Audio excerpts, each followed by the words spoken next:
Colleagues, this is not a theoretical but a very practical issue, and it's particularly relevant given the fact that we've had an ambiguous public statement coming from the highest echelons of Israel's leadership stating that it is unacceptable to establish a Palestinian state.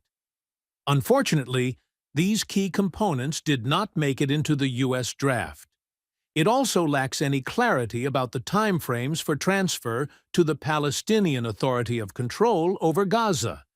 Any certainty surrounding the Board of Peace and the International Stabilization Force, the ISF, which, according to the text of the resolution we adopted, would appear to be able to act absolutely autonomously without any regard for the position nor the opinion of Ramallah. This may entrench the separation of the Gaza Strip from the West Bank. It is reminiscent of colonial practices and the League of Nations' British mandate for Palestine when the opinion of Palestinians themselves was not taken into account. There are also questions about the mandate of the international force.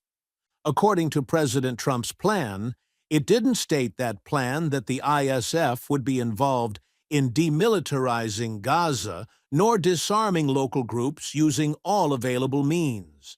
However, in the resolution, the mission is endowed with these peace enforcement tasks, which could actually transform it into a party to the conflict going beyond the confines of peacekeeping. As far as we understand, not a single one of the potential troop-contributing countries agreed to this. Having said that, we'd like to note that Security Council members were in practice not given the time to do the work in good faith, nor to find compromises. Arm twisting in capitals and the twisting of delegations' arms here in New York can hardly be called working in good faith. To summarize, the U.S. document is yet another pig in a poke. In essence, the Council is giving its blessing to a U.S. initiative on the basis of Washington's promises, giving complete control over the Gaza Strip to the Board of Peace and the ISF, the modalities of which we know nothing about so far.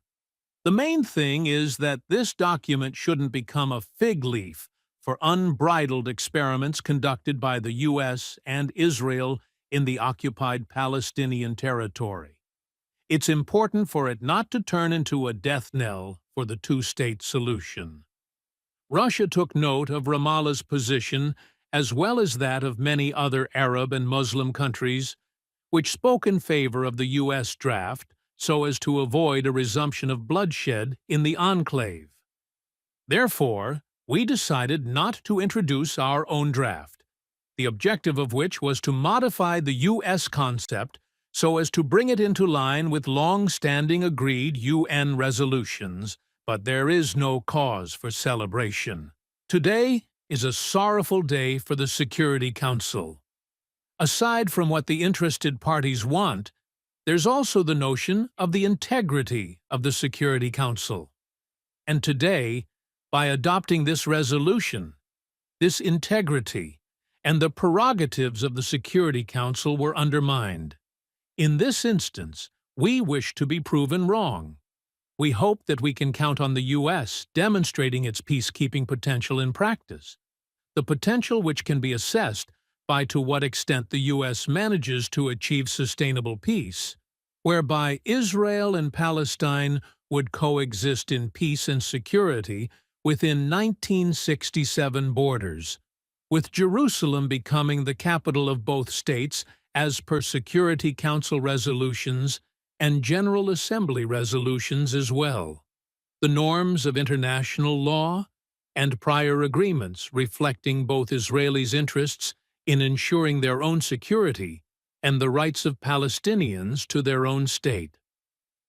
Now, the implementation of President Trump's plan falls squarely on the shoulders of its authors and supporters. First and foremost, those of the group of Arab Islamic states, the group of 8 Arab Islamic states.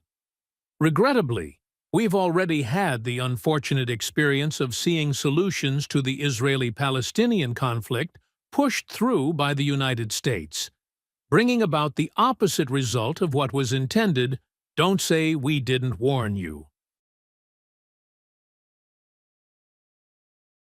China supports the Security Council in taking all necessary actions to achieve a lasting ceasefire, relieve the humanitarian disaster, and launch post-war reconstruction to rekindle the hope of peace and development for people in Gaza. But regrettably, the draft resolution that was just voted on is lacking in many respects and is deeply worrisome. First, the draft resolution is vague and unclear on many critical elements. The penholder requests the Council to authorise the establishment of a border of peace and international stabilisation force, which will play a key role in the post-war governance in Gaza. It should have explained in detail their structure, composition, terms of reference, and criteria preparation, among others. This should have been an essential basis for Council's serious discussions. However, the draft resolution contains skimpy details on these critical elements. Despite repeated requests from Council members for more information, no response has been forthcoming from the penholder second. The draft resolution doesn't demonstrate the fundamental principle of Palestinians governing Palestine.